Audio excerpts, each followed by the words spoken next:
What's up guys, this is Abyss Dwellers, and today it is Maxime coming at you with our top 10 decks for the April 2015 format, in my opinion of course. So this is just like my views on the top 10 decks now that the rather good ban list has come out. I'm taking the spirit back to 3, so without further ado, let's get into the video. First thing is, I've got special mentions to 3 decks that could have made it onto this. First of all, Evilswarms, with the lovely Kirkion in the bottom right hand corner there. They are really strong because Ophion is just a ridiculous card. You can't special summon level 5 or higher. Wrecks a lot of meta decks apart from BA, so they were one special mention.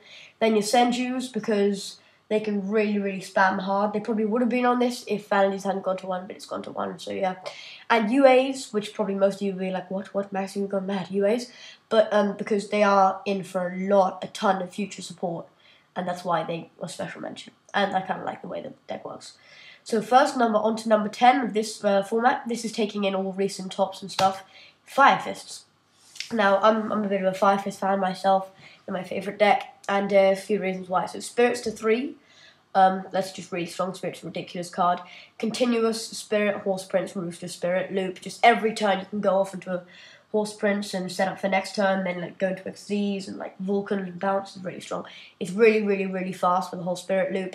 It's never been at full strength before, so it could surprise meta decks. You don't know what the deck's going to do, because like a week after Rooster was dropped, which is a big part of the deck, Spirit was hit to 1, so you've never been able to use the deck. Vanities and Skill Drain to 1, which were 2 cards that really hurt the deck, are now gone. Well, no, not gone, but they're not really, they're at 1. So they're easy and like to get rid of. And it can easily main deck meta-breaking cards like Mind Crush, which is absolutely ridiculous. And it's fine if you discard, because you're just setting up the grave for your Spirit. Then 9, Qliphorts. I'm still putting this thing on because you can still just go Scout. You can still go Scout, Trampling, Upper Qliphort Towers, Sacrifice. It's just ridiculous. So yeah, Scout is still a thing. It can still consistently get on the Upper Towers, which is a well-known killer. It's extremely fast with its continuous pendulum, so it can just keep special summoning stuff back, which is why pendulum is so broken. It still has sacrifice, and it's got vanities to 1, so it can far easier spam stuff out, although it's really badly hit by the banners, which I disagree with because I think they deserve better, but whatever. They're just trying to kill things off. Anyway, Ritual Beast 8, because they're really hard to play against. They can adapt to almost any matchup. Whatever matchup they're playing, they can adapt with. They're really strong. People don't understand the deck and has a very good Nekroz matchup. People don't know how to play against the deck because it's so versatile. Keep searching, special summon for days.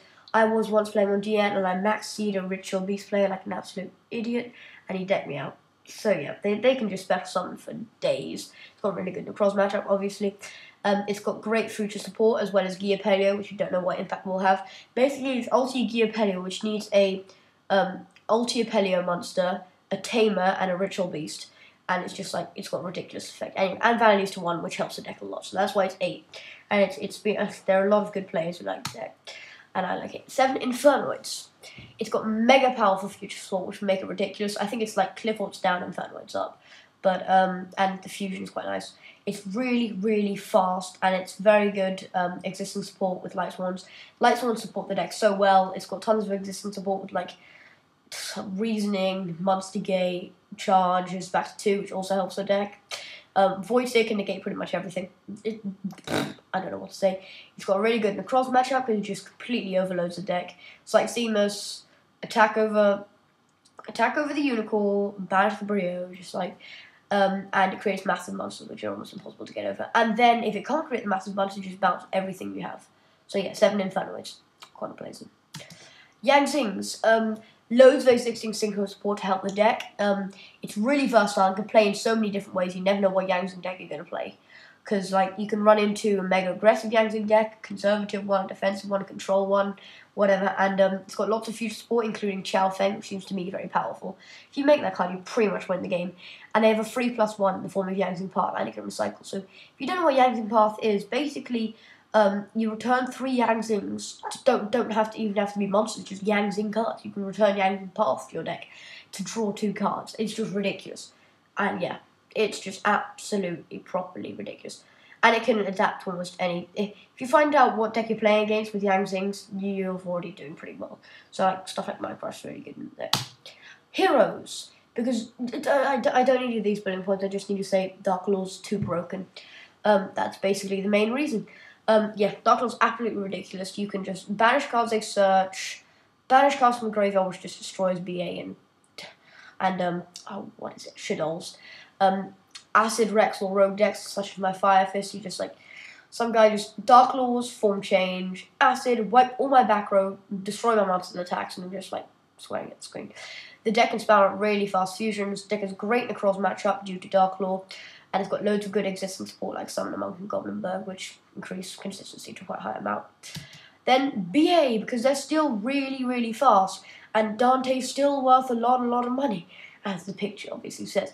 It benefits from a shift back to Mirror Force. More people are playing in Mirror Force, so they're not main decking D-Prisons, so yeah, it benefits from that. Macro and D-Fissure are still uncommon in the side deck, although some decks are main decking them, which makes its matchup against Ritual Beast and sometimes Yosenjus quite hard. Vanities to 1 and Skill Drain to 1 benefit the deck, and it benefits from massive hits to Qliphorts. Because it normally used to lose against Qliphorts all the time, but Qliphorts? Konami just decided to murder Qliphorts for some reason. I thought they were quite nice, but yeah, whatever.